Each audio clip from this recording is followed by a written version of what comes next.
चौथी जो विधि आती है वो है गुणांकन तालिका विधि। गुणांकन तालिका विधि, इसे बोलते हैं स्कोर कार्ड मेथड।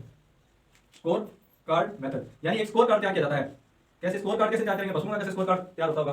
तो इनके जो गुण हैं, गुणों को अंक दिए जाते हैं और उसके आधार पर ही एक तालिका बना दी जाती है। कैसे, सामान्य गुणों के आधार पर सामान्य डेयरी गुण, सामान्य गुण डेयरी गुण और दुग्धांग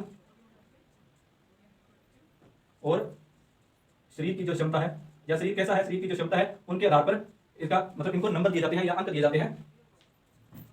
सामान्य जो शरीर है यानी बाहर से उसका शरीर कैसा है, उसके आधार पर इसको 30 अंकों में से कुछ अंक दिए जाते हैं और डेयरी में 20 अंकों में से कुछ अंक दिए जाते हैं, दुग्धांग में 30 और शरीर क्षमता में 20।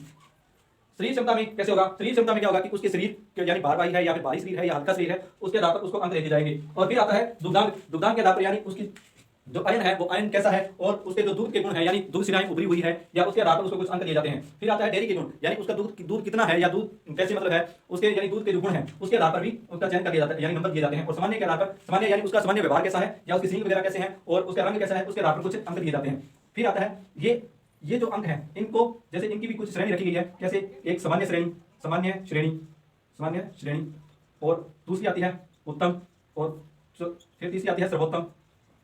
सामान्य श्रेणी में कितने हैं, सामान्य श्रेणी में अगर कोई पशु के अंक है वो 0 से 50 के बीच के अंदर रहता है तो वो सामान्य श्रेणी होगी। अगर कोई पशु 50 से 75 के बीच में चला जाता है तो वो उत्तम पशु हो गया। और सर्वोत्तम, अगर कोई पशु 75 से 100 के बीच में आता है तो वो सर्वोत्तम पशु हो गया। तो इसी के आधार पर गुणांकन तालिका विधि होगी और ये सबसे अच्छी विधि है। तो यहां पर मैं लिख देता हूं, यह सबसे अच्छी विधि मानी जाती है, सबसे अच्छी विधि मानी जाती है।